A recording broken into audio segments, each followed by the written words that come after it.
Rencana terbaru pemerintah yang membetot pikiran publik itu adalah Danantara. Saya buat menjadi sederhana. Danantara ini rencananya itu menggabungkan seluruh BUMN menjadi super holding. Nah, istilahnya super holding.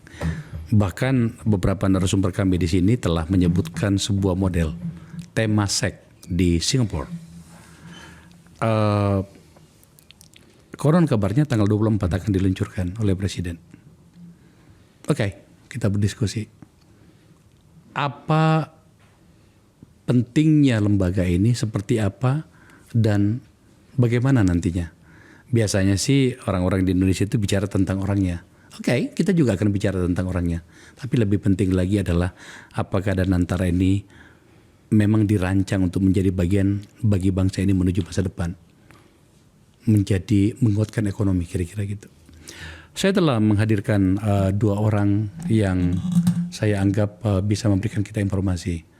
Kepada teman-teman dari pihak pemerintah, saya hadirkan dulu dari warna berbeda ya.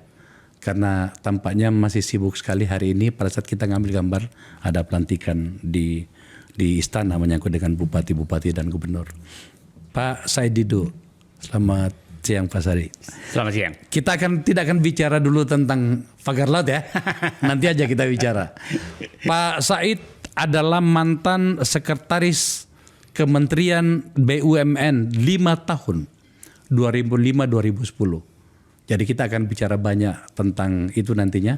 Mungkin juga saya akan menggugat banyak kepada beliau nantinya. Kenapa BUMN seperti ini? Yep. Juga pernah menjadi staf khusus Menteri SDM. Kalau Anda pernah masih ingat tentang Papa minta saham. Nah, itu dia.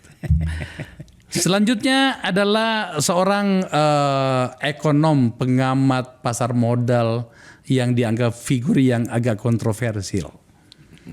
Pak Ferry Latuhihin.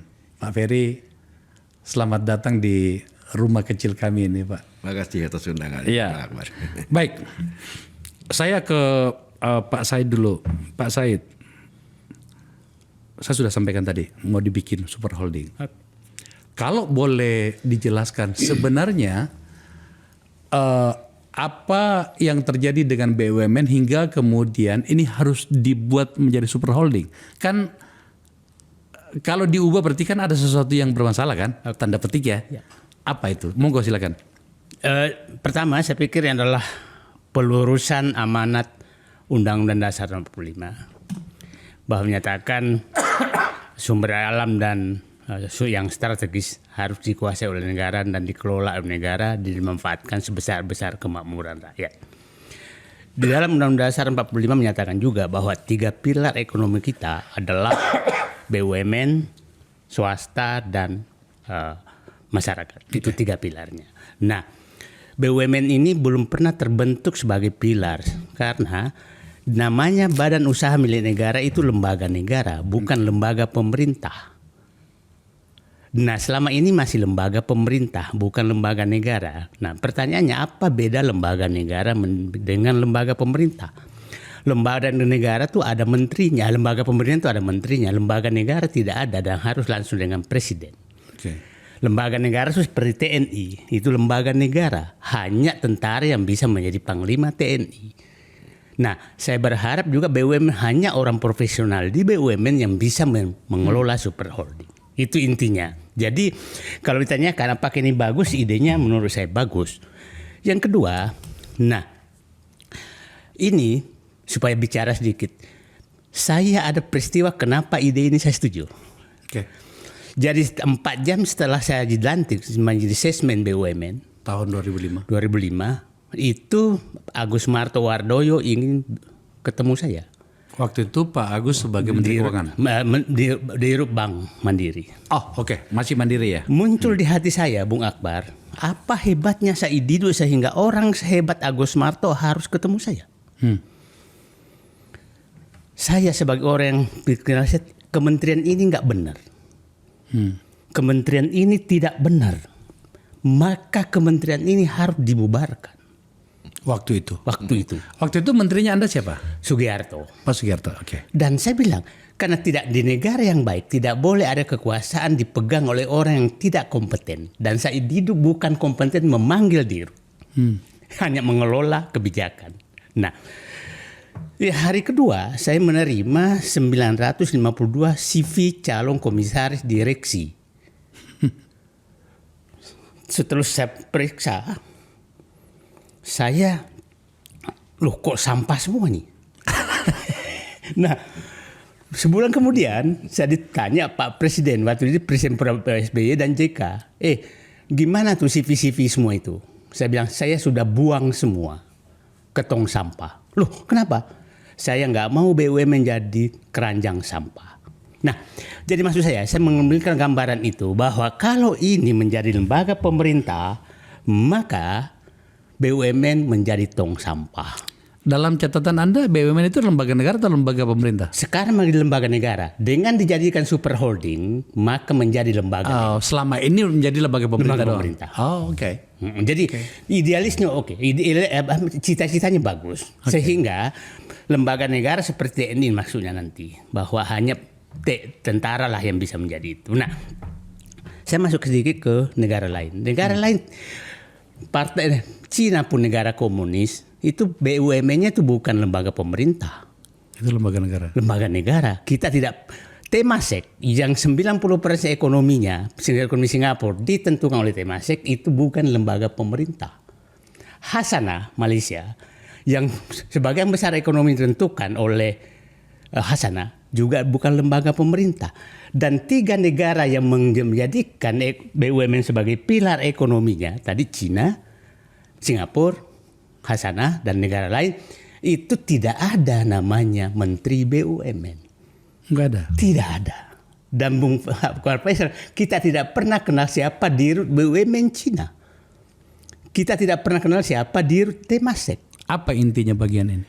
Intinya adalah bahwa memang BUMN ini harus diisolasi menjadi lembaga profesional yang bebas dari intervensi apapun, termasuk kekuasaan, termasuk politik, yang lain-lain. Nah, mereka menjadikan BUMN sebagai wilayah terisolasi dari intervensi. Nah, jadi inilah apakah Prabowo mau menuju ke sana? Saya berharap dia menuju ke sana. Ini serius loh. Artinya Anda ingin mengatakan bahwa saya mencoba mengidentifikasi dari penjelasan tadi ya. Anda ingin mengatakan bahwa ternyata memang BUMN kita selama ini memang berada dalam kondisi sapi perah. Ya. Saya sih ada buku sih yang saya tulis dengan Pak Tanri Abeng ya. Ya. Soal BUMN itu. Tapi saya kembali pada pembicaraan kita. Wow. Tapi kan Anda pernah di situ juga. Berarti kan Anda pernah bagian dari sapi perah itu tadi. Saya melakukan, betul sekali. Dan itulah kenapa saya bikin tahapan seleksi direksi BUMN 11 tahap. Oke. Dan yang dulu kan kalau kita pada saat kita menjabat, maka kita harus melaksanakan betul-betul yang bisa kita laksanakan dengan baik. Tahu nggak kalau saya menseleksi dulu calon direksi Pak Faisal? Karena saya tahu ini adalah sapi perah dan sumber sapi perah adalah intervensi politik dan kekuasaan. Maka yang saya coret pertama kalau ada calon adalah yang paling banyak memonya. Sahabat saya sebagai ketua tim seleksi yang menseleksi sampai 10.000 orang, itu yang saya coret pertama adalah yang paling banyak memo dukungannya. Itu supaya jangan lagi ada yang bikin memo-memo. Nah, saya senang lah. Saya ikut mendapatkan Jonan. Saya mendapatkan Agus Marto, saya mendapatkan dengan tenang dan saya orang Pak. Kalau Pak Faisal, Pak Akbar Faisal, saya sering sekali menolak atasan. Tadi yang 950 CV. Dulu Menteri saya Sugiarto itu sudah tanda tangan SK, 27 orang udah datang mau dilantik, udah pakai batik dengan istrinya. Karena saya tahu ini banyak sekali intervensi ke dalam, maka saya sebagai sesmen tidak memberikan nomor surat pelantikan. Maka gagal pelantikan.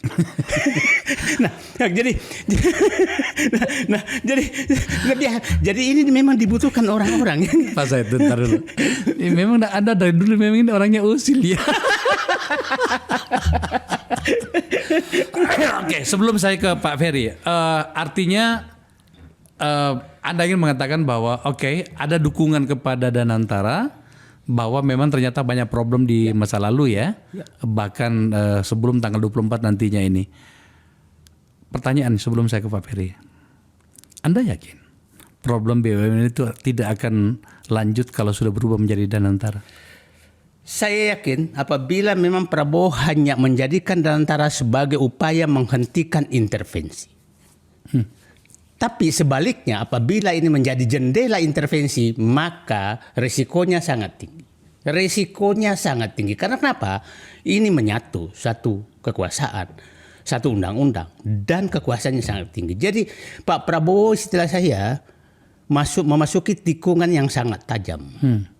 Memilih apakah menyelamatkan BUMN untuk mengejar pertumbuhan 8% sebagai mana dia katakan, atau sekaligus masuk jurang. Disitulah saya berharap Pak Prabowo mengambil gaya Rossi, balapan Rossi. Apa itu? Rossi selalu mengambil lawan di tikungan terakhir. Oke. Oh gitu ya? Iya. Oke. Pak Ferry, Pak Said tadi sudah menyampaikan pikirannya. Yang saya catat itu begini, ternyata memang BUMN itu problem. Bahkan hingga pada saat kita berbicara ini, maka kemudian dibikinlah Danantara itu. Tapi Pak Said sudah membuat batasan sendiri. Ini akan membaik kalau ternyata Pak Prabowo sebagai otoritas tunggal pemegang kekuasaan tertinggi itu bisa menghindarkan jebakan Batman sejak dari awal. Anda sendiri bahkan sejak awal sudah menolak rencana ini. Ya, dalam mendirikan saya sebagai, katakanlah sebagai seorang quote-unquote mungkin ya profesional, kalau melihat sesuatu didirikan, sebuah lembaga dan lembaga bisnis, ya kan institusi, saya bertanya, apa visi misinya? Pertama, bagaimana bisnis modelnya? Yang kedua, apa bisnis plannya? Yang ketiga, lantas nomor 2, kalau satu institusi, yang kedua manpowernya. You have adequate manpower atau tidak? Manpower punya 2 muka, Bang Akbar. Pertama adalah skill atau expertise, yang kedua adalah integrity. Ya kan, dua-duanya ini harus masuk gitu kan ya. Nah, dari kacamata saya yang ngelihat Danantara ini dari awal, saya mempertanyakan, is it necessary untuk mendirikan suatu super holding kalau landasannya adalah apa yang dikatakan oleh Pak Sumitro pada zaman Orde Baru, mengelola dividen BUMN, ya kan? Nah, kalau cuma mengelola dividen BUMN, kenapa nggak cuma bikin semacam SPV, Special Purpose Vehicle, semacam INA misalnya, ya kan? Sovereign Wealth Fund, ya, yang kemudian bisa dikembangkan menjadi platform untuk triple P, public private partnership. Nggak ada kalau saya dari kacamata saya sejak awal, saya nggak ngelihat ada suatu persyaratan yang membutuhkan adanya suatu super holding semacam Temasek. Nah, waktu menilai asetnya aja saya ketawa, ya kan? Temasek setahu saya the biggest in the world, termasuk ya cuma 389 miliar $. Total asetnya. Danantara ini sampai 900 miliar $. Nih saya bilang, kok kalkulatornya bener apa enggak ini ngitungnya? Ya kan? Apa yang salah dari situ? Ya, I don't know. Ya mungkin nih membedakan Bang Faisal, misalnya kalau bank Anda masukkan ke dalam satu super holding, itu net asset value bank cuma 10%, Bang. Tidak 100%, ya kan? Yang artinya apa, yang bisa dikapitalisasi cuma 10%. Yang kan 90% kalau bank kan dana pihak ketiga. Ya kan, it doesn't belong to you. Ya kan begitu ya. Nah, dari masalah-masalah yang sangat trivial aja saya sudah meragukan apakah memang Danantara bisa menjadi satu kendaraan, satu vehicle untuk mengangkat pertumbuhan ekonomi kita ke 8%.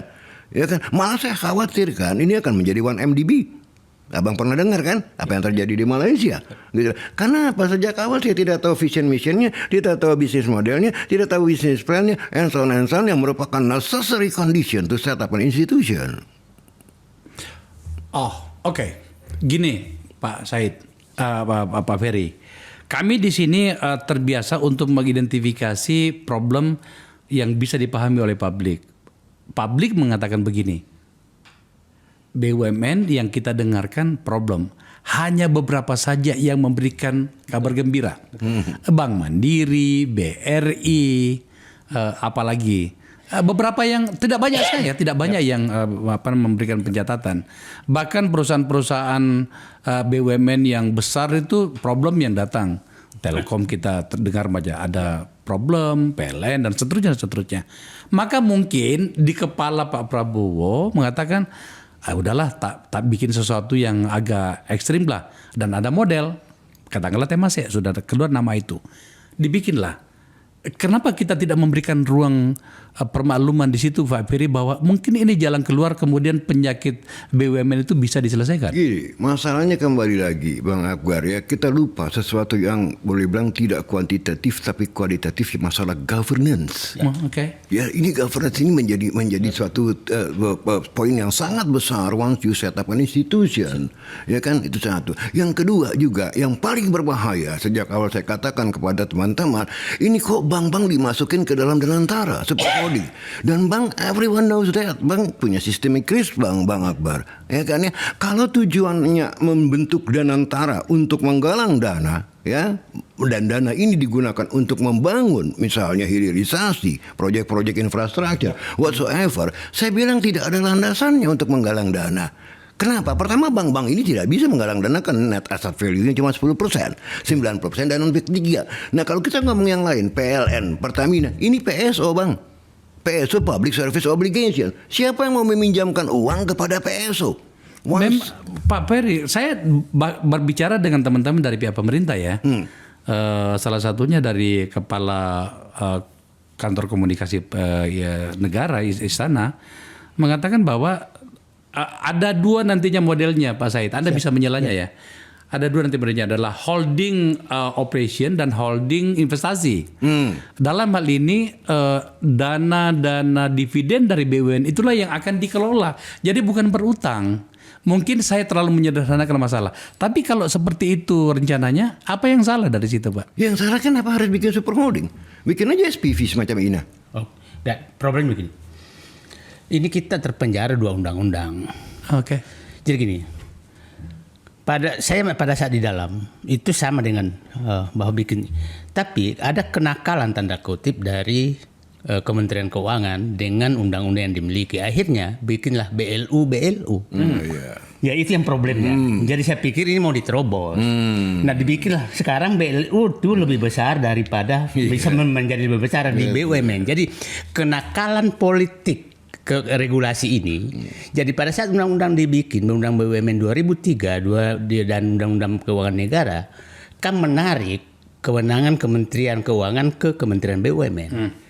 Muncul perlawanan tanda kutip, dibikinlah BLU, SMI dan lain-lain. Nah, itu kira-kira menurut saya yang ingin diterobos bahwa jangan juga dong BUMN kalian jadikan sebagai tulang punggung untuk perekonomian nasional, tapi Anda bikin yang lain. Nah itu kira-kira mungkin itu celah yang ini kenapa apa yang dibikin itu tidak bisa jalan karena itu. Ya saya dengar juga sih Pak Said. Makanya saya katakan tadi di luar bahwa tampaknya kita harus buat episode berikutnya karena saya dengar ada beberapa pihak nantinya, kita gunakan kata pihak yang mungkin akan berkehilangan kendali atau berkurang kendalinya terhadap BUMN. Salah satunya Kementerian Keuangan. Oke. Tapi ada juga satu sebenarnya yang juga tampaknya akan kehilangan tentakel masuk ke BUMN ini. Salah satunya adalah DPR. Itu mereka tidak bisa lagi nantinya memanggil ya. Betul. Selama ini kan Komisi 6 ya. Itu untuk itu. Tidakkah itu bagus Pak Ferry? Ya sebagai entity yang lebih independen ya kan tentunya bagus ya kan, tapi kalau dari kacamata bisnis itu masalah, termasuk juga masalah governance ya. Dari kacamata bisnis model dan segala macam, adanya super holding menurut saya tidak make sense gitu loh Bang Akbar. Kenapa? Yang namanya super holding itu ada life cycle dari suatu bisnis Bang Akbar. Once misalnya portofolio Anda memang lagi cycling up ya kan, disitulah perlunya super holding. Artinya lagi kesehatannya membaik, makan growing dan itulah Temasek ya kan, sehingga mereka bisa bilang crossing the deal satu sama lain ya kan, side streaming cash flow ya. Nah ini kan kebanyakan BUMN kita sakit Bang, yang dipilih pun yang sehat-sehat ini itu tidak bisa ngapa-ngapain Ya kan, seperti tadi saya bilang, PLN, Pertamina, bahkan telekomunikasi mengenai itu termasuk bukan kalau yang satu PSO, yang satu semi PSO sebutnya. Nah, kalau ini yang terjadi, lah mau ngapain dengan ini semuanya? Gitu, selain cuma memang mau memberikan batas, DPR nggak boleh ikut campur lagi, ya kan ya sekarangnya itu doang gitu. Tapi sekarang menjadi masalahnya adalah siapa juga yang menempati ini? Betul, Kan gitu ya. iya Pak Ferry, Ya kan? Pak Said, saya mau tanya. Sekarang ini kan BUMN tinggal berapa ya? 103 berapa ya? 141 atau 142 ya? Something like that. Iya, something like that. Yeah. Terus berapa yang untung? Dari itu berapa yang untung atau berapa yang masih positif ya? Yang pembayar dividen kan cuma bank-bank aja selama ini, bos. Ya kan, kalau tuh PLN dan Pertamina bayar dividen juga kan karena subsidi pemerintah. Oke. Ya kan begitu. Jadi cuman memang bank-bank aja yang mengharapkan, dan jumlahnya juga kemarin cuma 81 triliun. You can imagine kalau total aset 10.000 triliun katakanlah ya, bayar dividen cuma 81 triliun, berarti kan 0,8%, ya kan? Bilang itunya apa, rendemennya, ya kan sangat kecil sekali, ya kan. Nah, memang yang harus di-fight adalah kembali lagi bagaimana BUMN memberikan dividen, setidaknya return on equity-nya, ya kan itu 5%, berarti 500 triliun, kan gitu ya. Dan itu tidak gampang. Justru ide saya begini, super holding itu baru make sense seandainya individual entity yang rusak-rusak ini dibenahin dulu, Bang Akbar. Kan sudah dibenahi tapi nggak Apanya? baik-baik. Yang mana kan? Apalagi karya-karya. Dihancurkan. Jadi gini, ini kan sulit kita membedakan antara Temasek dengan BUMN.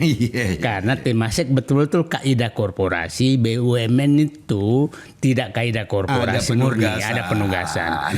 Yang menarik, penugasan ini terjadi di dua BUMN yang asetnya terbesar, Pertamina dan PLN. Itu kan labanya tergantung pemerintah mau laba berapa.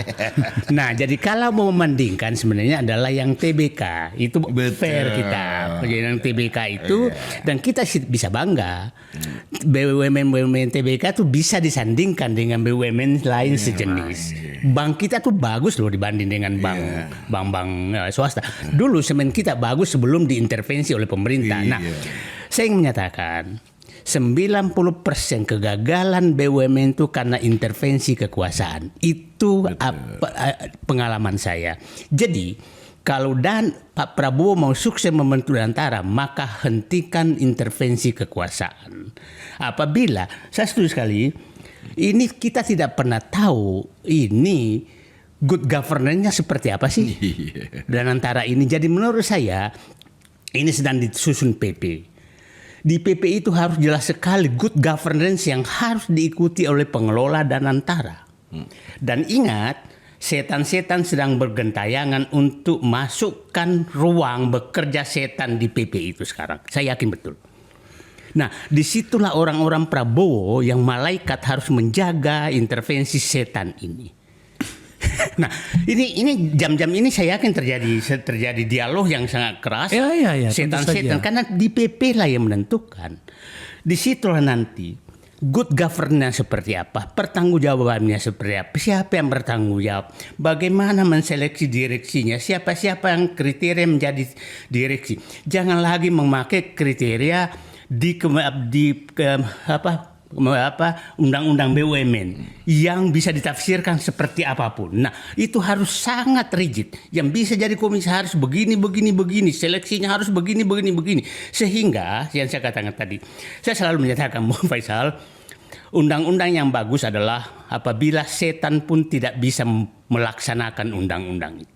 Itu undang-undang terbaik adalah apabila setan sudah tidak bisa melaksanakan undang-undang. Setan pun tidak bisa. Undang-undang terjelek adalah malaikat pun melaksanakan undang-undang itu akan jadi setan. Ini undang-undang cipta kerja. Malaikat melaksanakan undang-undang yang tengah-tengah adalah sangat tergantung pemimpinnya. Apakah dia mau memperbaiki apa tidak. Nah, undang-undang BUMN, revisi undang-undang BUMN membentuk di antara ini kategori ketiga.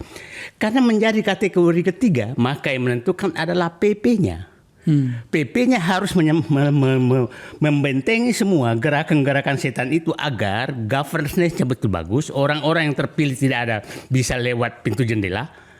intervensi bisa dihentikan. Jadi ini pembicaraan ini harus ke publik bahwa sekarang ini di Indonesia sedang terjadi tarik menarik untuk menguasai 900 miliar dolar. Apakah akan dikuasai oleh setan-setan atau dikuasai oleh malaikat-malaikat? Itu.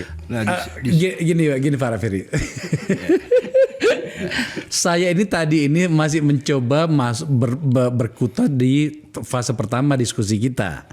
Belum bicara tentang orang nih, kan Pak Said sudah langsung loncat, dia mau bicara tentang orang nih gitu. Jadi maksud saya itu gini, kita lihat secara ekonomis dulu Pak ya, dengan waktu yang terbatas. BUMN adalah entitas bisnis yang bermasalah. Tentu saja kita harus mengeluarkan beberapa nama di situ. Tadi kita sudah sebut ya Mandiri, yang TBK. TBK pun ada juga yang rusak kan, gara-gara intervensi itu tadi kan gitu ya. Oke. Nah, yang saya ingin Pak Ferry jelaskan ke kita bahwa apakah BUMN hari ini itu dengan seluruh problemnya ya, ada yang baik sekali, ada yang baik, ada yang buruk, ada yang buruk sekali, itu sudah layak untuk dimaksimalisasi, dimaksimais untuk menjadi sebuah entitas bisnis raksasa itu tadi, holding super itu tadi. Itu pertanyaannya Pak, secara hitung-hitungan matematis ekonomi dulu, nanti kita pindah ke orangnya. Iya.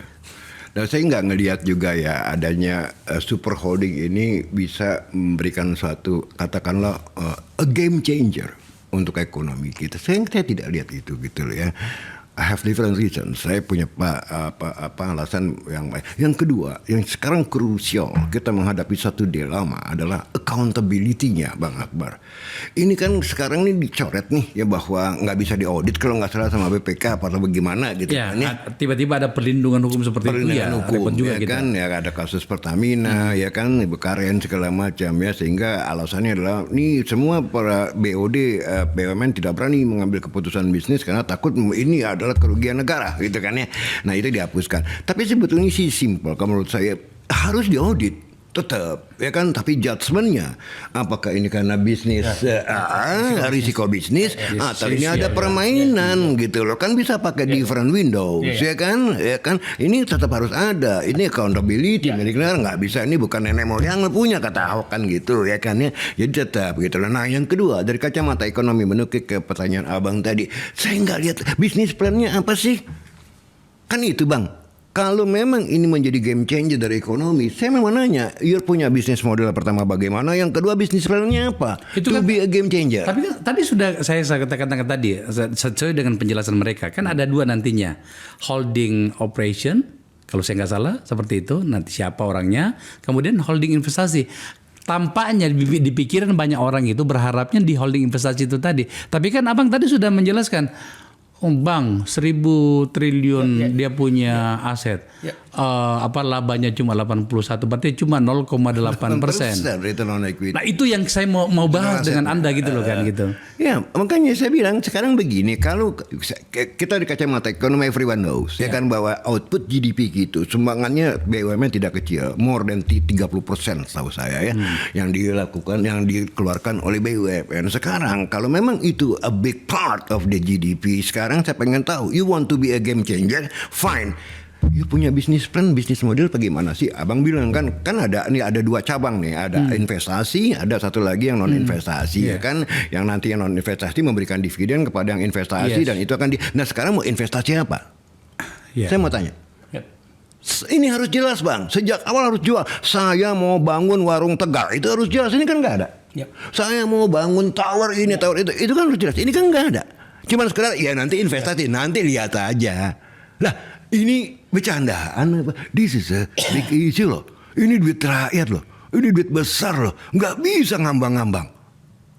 Kan begitu Bang. Jadi sejak awal pun saya bilang enggak. No, maaf aja ya, saya sebagai ekonom, I don't trust it, I don't buy it. Oke. Kalau begitu ceritanya, maka memang lagi-lagi kita akan kembali ke pasal 1 bahwa ini gerakan ekonomi atau gerakan politik. Tanda petik. Ini orang-orang yang masuk ke situ adalah orang-orang yang betul-betul ngerti tentang investasi enggak? dan dia relatively dia bebas dari tentakel politik. Kami di sini suka menggunakan kata tentakel. Itu tangan-tangan banyak gitu kan. Pak Said, Siap. apakah kekhawatiran kita yang saya sampaikan tadi seperti itu? Saya melihat ide awal Pak Prabowo membentuk ini kelihatannya ideal, tapi pada saat revisi undang-undang terjadi tarik-menarik yang sangat kuat dan kelihatannya Pak Prabowo mengurangi idealisme untuk mendirikan Temasek Indonesia menjadi mengakomodir sebagian kepentingan politik. Ini yang sangat bahaya.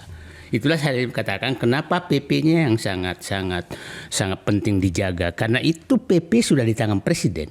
Tidak ada lagi yang mencampur. DPR nggak bisa ikut ya Pak pasal. Jadi kita lihat nanti PP yang dikeluarkan Pak Prabowo ini apakah betul membentuk Temasek atau membentuk Temasek yang masih ada jendela intervensinya. Itu yang nah kalau Temasek menjadi ada jendela intervensinya, maka saya katakan ini bisa memasukkan BUMN ke jurang. Nah, betul tadi kita jangan terlalu terhipnotis dengan angka-angka investasi, angka-angka aset, karena ada aset sebenarnya aset terikat, nggak bisa diapain. PLN tuh asetnya terikat. Asetnya terikat kan tiang listrik, memang bisa dikapitalisasi tiang listrik, kan nggak bisa. Aset Pertamina itu aset terikat, aset bank itu aset terikat. Aset terikat maksudnya begini, aturannya sangat jelas, tidak bisa menyalurkan kredit seenaknya. Jadi walaupun duit di bank ada, tapi kalau tidak ada proyek yang layak ya tidak bisa disalurkan. Nah itu yang harus dipahami oleh orang-orang. Jadi kelihatannya yang memberikan bisikan ini seakan-akan banyak uang akan menjadi orang kaya. Padahal uang itu uang terikat. Bukan uang yang bebas dilakukan apa saja, aset terikat. Betul. Bukan. Nah, sebenarnya kalau Pak Prabowo umpamanya betul membenarkan ini, ada ruang investasi yang besar itu di pertambangan dan sumber daya alam, dan negara punya kewenangan untuk itu. Dan saya belum pernah mendengarkan apakah Danantara ini akan diarahkan ke sana. Kalau di situ itu ruang investasinya besar. Kalau seandainya Pak Prabowo menyatakan nikel akan dikelola negara, maka kepercayaan publik internasional akan masuk. Begini. Akan masuk. Nah, itu investasi akan masuk. Nah, ingat ya, Danantara ini kan tujuannya untuk menarik uang yang ada di pasar untuk masuk kepada rencana investasi. Jadi menurut saya, tugas Pak Prabowo sekarang itu menjelaskan, saya bentuk Danantara, investasinya ke sini loh. Investasinya ke sini loh. Nah, pemilik modal luar negeri paham, oke, ini ada prospek di Indonesia. Ingat, pada saat Pak Jokowi menyerahkan tambang Cina 2015 dulu ke Cina, investasi masuk semua karena dia tidak tahu ada prospek. Ada prospek. Akhirnya, walaupun hasilnya tidak untuk negara. Nah, sangat sederhana Pak Prabowo hanya mengatakan, program hilirisasi Jokowi aku teruskan tapi untuk negara. Dan itu melalui Danantara. Itu ada manfaatnya dan saya akan jaga seperti ini.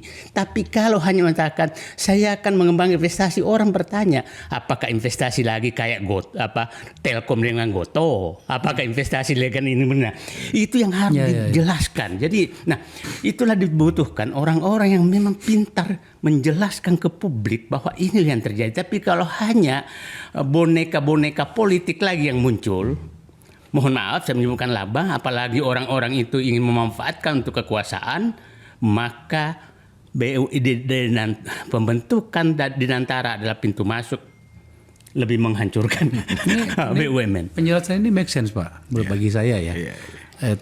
Tadi dicontohkan soal tambang-tambang yang di masa Pak Jokowi. Itu ada banyak pertanyaan, itu untuk negara atau bukannya? Toh pajaknya juga ternyata tidak optimal ya. Tidak, malah dibebaskan pajak. Ya, kami mendapatkan data dari Selius di sini bahwa itu tidak dioptimalkan. Oke, kita bicara soal itu. Kita masih ada waktu sedikit. Pak Ferry, mengikuti logika Pak Said tadi, kalau begitu situasinya, maka menurut Anda, ini kita bicara orang nih, siapa sih yang layak sih di kepala Anda sebagai orang yang berada di dunia pasar modal, investment banking segala macam, yang layak untuk kita percayai untuk tujuan besar dari Danantara ini seperti yang kita bahas? institusi yang notabene adalah quote unquote negara punya, ya kan, kembali lagi tadi seperti Pak Said bilang, ya kan, lembaga negara, lembaga pemerintah gitu kan ya, tetap harus orang-orang yang memang notabene track recordnya jelas dan tidak punya kaitan dengan politik. Kalau ngomong seperti Temasek, Bang, ya kan, nggak boleh, ya kan, dia harus clean dari segala macam aktivitas politik, dia pure profesional, ya kan, nggak ada kaitan-kaitannya. Artinya apa? Ini orang yang saya sebut clean tadi, pertama tidak boleh berwarna politik apapun juga, ya kan, apalagi politik praktis kan gitu, ya kan ya. Dan yang kedua, kalau itu mengenai masalah tadi political color, yang kedua tentu kalau saya orang yang pernah mempunyai exposure di big corporates, ya harus itu. Makanya saya pada waktu itu saya juga mempertanyakan kalau figur seorang Pak Mulyaman Hadad menurut saya tidak tepat karena beliau adalah regulator, ya kan, jadi tidak tepat untuk memimpin suatu big corporate seperti Danantara gitu kan. Yang kedua, yang ketiga adalah integrity, Bang. Ya, integrity itu harus benar-benar catatannya, track recordnya itu benar-benar sama sekali very clear, tidak ada satu cacat pun, noda hitam sedikit pun juga gitu kan ya. Orang kalau seperti itu dalam kalau menurut kita saya gini ya, kamu sebetulnya banyak ya, tapi kan sekarang dibatasin umur 60 tahun, ya kan gitu ya kan. Kalau saya mau ngomong, maaf aja, bukan karena saya ada hubungan dengan mereka ya, misalnya Pak Agus Marto itu tidak punya catatan hitam loh, Yonan tidak punya catatan hitam, iya, Ignatius Yonan, Glenn Yusuf juga kan nggak pernah punya catatan hitam. Ada Eri Firmansyah misalnya bekas presidir BEJ tidak punya catatan hitam, ya kan. Nah ini figur-figur yang acceptable oleh market. Nah kalau figur yang tidak acceptable oleh market, kita lihat bank-bank sahamnya dibuang-buangin, Bang Akbar, ya kan. Semua indeks harga saham gabungan kita begitu dengan antara jual Mandiri, jual BNI, they don't trust it gitu loh ya kan. Even pada waktu itu yang muncul adalah figur Pak Mulyaman Hadad, ya kan. Nah jadi yang mereka tidak percaya dengan institusinya sendiri gitu loh. Make sense apa tidak? Makanya dibuang-buangin. Makanya saya bilang pada waktu itu ini bahaya bank-bank masuk ke Danantara. Karena apa? Bank bisa memberikan systemic risk. Dulu kasus Bank Senturi yang kecil aja orang udah panik, apalagi kalau kayak Bank Mandiri ada apa-apa, ya. Dan bisa terjadi moral hazard, Bang. Ya kan? Artinya apa? Wah, ini nih perlu banget gua duit nih. Ya kan? Bank harus masuk misalnya, ya kan? ini peringatan seperti ini perlu kita dengarkan. Ya.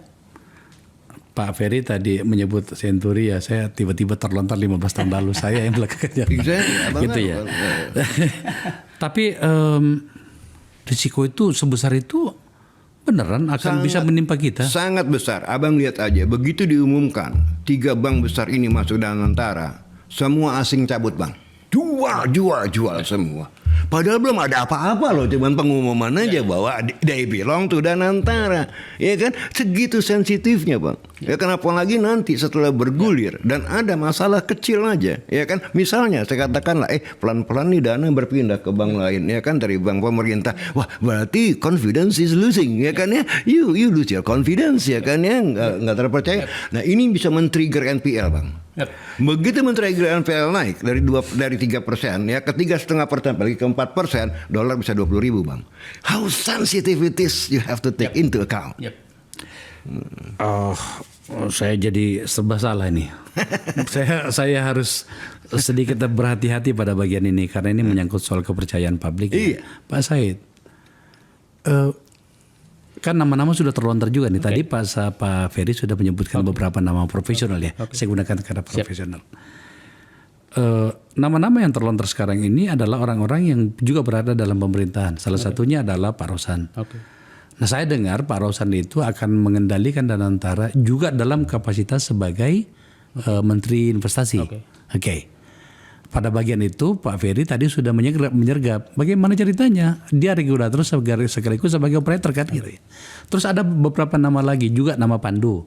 Anak muda yang sudah duduk di sini di meja panas ini. So menurut Anda, lagi-lagi Anda yang menggiring tadi kita bicara tentang orang nih kan gitu. Terus orang hebat seperti apakah gerangan yang bisa mengendalikan Danantara dengan peran besar yang akan dibebankan kepadanya? Saya hanya mengingatkan Presiden Prabowo bahwa yang bisa menyelamatkan ekonomi Indonesia adalah masuknya uang dari luar. Itu harus FDI Mas. diingat. Apabila itu gagal, apalagi pergi, maka ekonomi Indonesia ambrol. Betul. Nah, kenapa? Karena ekonomi domestik sudah habis diambil oleh utang negara. Nggak ada lagi. Kering. You are right. Kering. Ya. Likuiditas kering ya. Investor luar negeri itu adalah orang yang menitipkan uangnya kepada manajer keuangan berbasis kepercayaan. Betul. Tidak menyatakan siapa. Dan itu fakta bahwa apabila menyatakan Indonesia ada harapan, ada kepercayaan, maka uang itu akan masuk. Apabila Prabowo membentuk lembaga Danantara dengan good governance yang bisa dimasukin intervensi, maka kepercayaan turun. Setelah itu PP akan keluar nanti dibaca oleh mereka dan pasti saya yakin konsultan-konsultan mereka udah mengintip itu. Tinggal menunggu detik diumumkan seperti apa. Di situ kita lihat apabila good governance sudah tidak aman maka penarikan uang akan keluar. Iya. Apabila itu terjadi dan Prabowo mengangkat orang yang tingkat kepercayaannya bahwa ini ada ruang intervensi maka pasti akan menarik lagi uangnya. Dan itu adalah titik kiamat ekonomi Indonesia karena tidak ada ruang sama sekali lagi untuk menjanji-janji. Nah, tidak lagi bisa tax amnesty, tidak lagi oligarki bisa diperas, tidak ada lagi Peluru itu udah habis. seluruh peluru udah habis. Nah, jadi istilah saya Pak Prabowo, Bapak menghadapi tantangan perang yang sangat besar di tengah kekosongan peluru di senjata Bapak. Itu yang perlu diingat. Nah, sehingga menurut saya sangat penting menentukan orangnya. Good governance-nya, PP-nya, ini masih hari-hari menentukan PP, dan orangnya. Betul. Orangnya ini sangat penting. Nah, saya saya setuju dengan nama-nama tadi, tapi saya yakin ini orang-orang yang paling tidak disukai oleh pelaku intervensi. Iya. Jadi mungkin saja mungkin saja PP-nya itu melis nama itu siapa-siapa maka bikinlah PP aturan yang menghalangi orang itu. Bisa saja itu yang sedang terjadi. Batasi umur 60. Nah, itu yang kita inikan karena saya paham betul. Saya paham Jonan, saya paham Agus Marto, saya paham yang kebetulan saya yang ikut ngangkat dan ikut sama-sama gitu kan. Nah, jadi saya paham semua nama-nama yang disebutkan tadi. Tapi itu pasti kalau kebencian mereka saya intervensi 5 ke mereka mungkin ke saya 10 gitu. Jadi itu jadi saya ingin menyatakan saya kenal Pak Rosan, saya kenal Rosan. Kalau Pandu saya nggak kenal. Ya, tapi menurut saya yang harus dihindari adalah betul-betul bahwa orang ini bukan jendela intervensi. Orang yang ditempatkan Prabowo ini adalah orang yang tidak ada jendela intervensi kekuasaan ke dalamnya. Saya tidak bermimpi lagi punya pimpinan Danantara yang mendekati, mohon maaf, Erick Thohir. Erick Thohir betul-betul memanfaatkan kejabatannya untuk kepentingan pribadinya, ya kan? Kita pada saat itu kan muncul nama di ATM nama ini dia. Nah, 10% dari Erick Thohir pun nggak boleh muncul di Dirut Danantara. Karena kalau terjadi itu jendela intervensi menunjukkan kita gini kan. Pengelola dana orang-orang kaya di dunia ini adalah orang-orang yang sangat profesional. Anda nggak bisa mendikte mereka. Mereka yang membuka semua cermin. Pak, hati-hati Danantara, rawan intervensi. Maka oke, jangan kita tanam uang sana. Dan saya katakan, saya ulangi, Pak Prabowo, Bapak tidak punya peluru di senjata Bapak untuk menyelamatkan ekonomi apabila tidak ada uang investasi masuk ke Indonesia. Dan ruangnya hanyalah sumber daya alam sekarang. Yang lain tertutup. Mau industri nggak bisa. Bahkan postur BUMN kita yang bagus-bagus itu juga tidak bisa diharapkan. Nggak bisa sama sekali. Coba bayangkan Pak Faisal. BUMN itu hancur-hancuran. harga saham BUMN konstruksi sekarang itu turun hampir 100% akibat Presiden Jokowi. Beban utangnya 300 triliun. Nah, semen dari sekarang itu tinggal hampir 20% dari harga saham sebelumnya. Labanya semua lagi hancur-hancuran. Jadi saya waktu mau dibentuk Danantara itu hanya mengambil PLN, Pertamina dan bank. Saya bilang tidak ada ruang investasi di situ. Karena tadi saya katakan apa ruang investasi nggak ada. Sumber ruang investasi yang ada itu di pertambangan dan sumber daya alam. Kalau saya sebutkan itu adalah pertambangan, sumber daya, perkebunan, kehutanan, perikanan. Hanya itu yang ada di senjata Prabowo. Jadi kalau Pak Prabowo mau menunjukkan bahwa ini, maka kalau perlu sih saya sarankan Pak Prabowo bikin audit investasi khusus tentang pengolahan tambang. Dan disitulah muncul ruang bahwa memang negara mau memanfaatkan tambang ini untuk kepentingan negara dan investasi. Ya, tapi kemarin masalah tambang pun hilirisasi nikel itu saya komplain juga. Modelnya salah, Bang. Ya kan, makanya kan dibilang bayar dividen. Ini apa? Value edit katanya. Loh, kalau value edit itu kenapa istilahnya investor Cina yang masuk? Value editnya kan berarti kayak Cina, ya kan? Belum lagi pajaknya. Tadi kan juga nggak tercapai, Bang bilang. Ya karena transfer pricing, Bang. Betul. Ya kan? Antara headquarter itu ditata semua, maka muncul ruang kepercayaan investor. Oke, Indonesia sekarang masuk begini. Larinya perusahaan-perusahaan yang negara OECD dari Indonesia itu karena kita memberikan karpet merah kepada negara non OECD. Non OECD itulah OECD itu negara yang betul-betul good governance-nya bagus.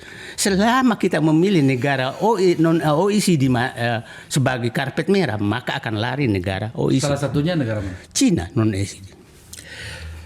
Wow, ini pembicaraan yang tampaknya akhirnya kita tiba pada sebuah ujung bahwa rencana besar ini harus sangat berhati-hati karena kenapa? Ini menyangkut soal trust ya. Betul. Keliru menetapkan model bisnisnya, maka trust akan hilang. Betul.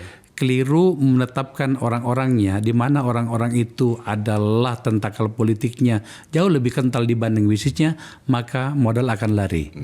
Dan Pak saya sudah memberikan contoh tadi, Pak Prabowo, you punya senjata yang bagus tapi pelurunya nggak ada. Itu penggambaran yang bagus juga ya. So kalau begitu kemudian pertanyaan terakhirnya itu adalah apakah ini saat yang tepat untuk meluncurkan Danantara kalau begitu? Karena tampaknya setidaknya kita ini ya di publik ya, kita tidak, yang kita dengar nama-nama itu tadi. Pak Rosan ya sebagai kawan saya tahulah ya, dia adalah pemilik korporasi juga. Tapi apakah kemudian dia bagian dari tentakel politik? Biarkan publik yang memikirkannya. Pandu kan gitu ya. Artinya apa? Apakah ini saat yang tepat untuk meluncurkannya? Pak saya dulu, silakan.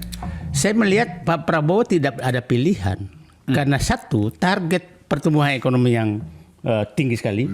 Yang kedua, beban fiskal yang sangat berat yang ditinggalkan oleh Jokowi, sehingga tidak ada jalan lain untuk dan tidak punya lagi kantong cadangan untuk fiskal untuk memberikan janji-janji kepada. Tidak ada ruang fiskal sama sekali nggak ada. Sehingga tidak ada jalan lain adalah mengundang investasi dari luar. Nah, satu-satunya yang bisa mengundang investasi luar adalah membentuk harapan. Membuat harapan.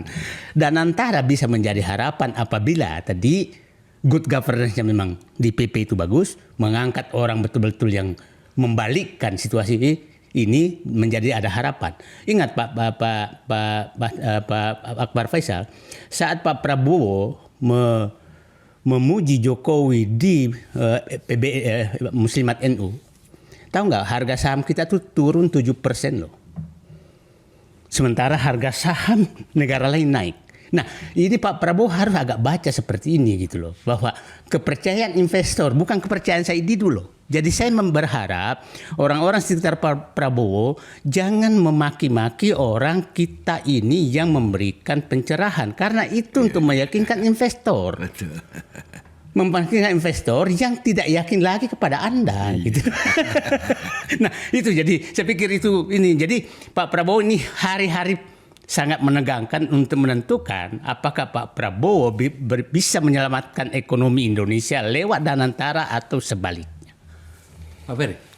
Ya tadi seperti Pak Said Didu bilang, kita nggak usah berspekulasi bahwa Danantara dipercaya atau tidak. Lihat aja respon market, Bang. Ya kan respon market positif atau negatif, gitu kan. Selama ini kan kita lihat respon Nasdaq kan negatif banget, Bang. Ya kan saham-saham bank itu diguyurin, dibuang, asing keluar. Dolar 16.420 pada waktu itu. Ya kan sekarang pun setengah mati BI ngejagain dolar. Ya kan intervensi terus-terusan. Jadi kembali lagi, seorang pemimpin harus percaya kepada indikator-indikator yang mewakili perasaan masyarakat luas. Ya kan apakah dipercaya atau tidak gitu loh. Ya kan? Nah, kembali lagi tadi Pak saya juga bilang, fiskal space kita ini sangat sempit sekali. Utang jatuh tempo 800 triliun, Bang, ya kan, plus defisit di perkiraan 616 T, berarti negara harus mengeluarkan surat utang negara skala 1440 T, emit di tengah-tengah suku bunga yang tinggi. Abang bayangin bagaimana bebannya kepada fiskal kita nanti. Ya kemarin BI pun tidak menurunkan suku bunga, masih dia jaga di 5,75, ya kan ya. Jadi kita di tengah rezim suku bunga yang tinggi. Kalau ngomong investasi, what investment you have in mind? Nah, ini kan jadi pertanyaan. Oke, fine, kita bikin ini untuk investasi. Look, ya, the environment is not so good, man. Ya, high cost of capital, ya, small opportunity. Nah, kembali lagi tadi Pak Said, Pak Said itu bilang tadi masalahnya cuma space pertambangan, ya kan, perkebunan. Sekarang, bahkan saya punya ide untuk mendatangkan uang apa, Bang? Green economy. Saya sedang menyusun apa yang namanya green fund. Itu minatnya asing masuk ke kita untuk ecosystem development itu besar, Bang. Dan ini kita bisa menggaji 3 kali UMR masyarakat setempat, but they don't put attention on it. Oke. Ini comparative advantage kita loh. Mother Nature kita capitalize, duit masuk, ekonomi kita hijau, rakyat kita gaji 3 kali UMR. Ini opportunity nggak ada yang di tempat lain, Bang. Oke. Pak Said. Siap. Pak Ferry, terima kasih ya. Saya menikmati pembicaraan ini. Siap. Tampaknya memang lagi-lagi pilihan kami di Akbar Faisal dan Sensor untuk menggunakan kata mari saling bercakap-cakap itu adalah jalan terbaik menuju masa depan yang lebih baik. Betul. Sekali lagi terima kasih. Pemirsa, Anda mendengarkan yang tadi, tapi saya menangkap satu hal. Keliru bereaksi, risikonya besar. Keliru membaca situasi, risikonya besar. Keliru memilih orang, risikonya besar. Tampaknya di bagian terakhir tadi itu perlu ada atensi yang khusus. Karena sebenarnya mereka berdua mengatakan begini. Danantara tampaknya tak bisa melepaskan diri dari tentakel politik. Juga ke depan. Terima kasih telah menyaksikan percakapan ini.